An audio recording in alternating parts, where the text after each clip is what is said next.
bayan, ngunit hindi siya tinanggap ng kanyang mga, hindi siya talaga tinanggap.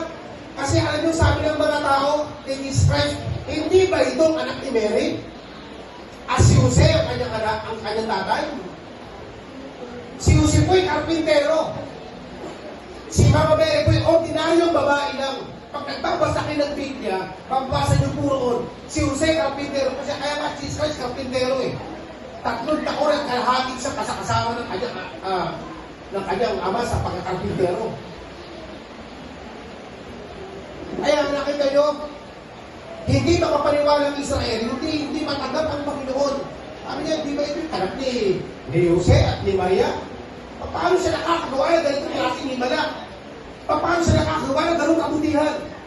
Paano siya nakapagpapagaling ng mga bulag? Paano siya nakapagpapagaling ng mga may sakit? At hindi siya tinanggap.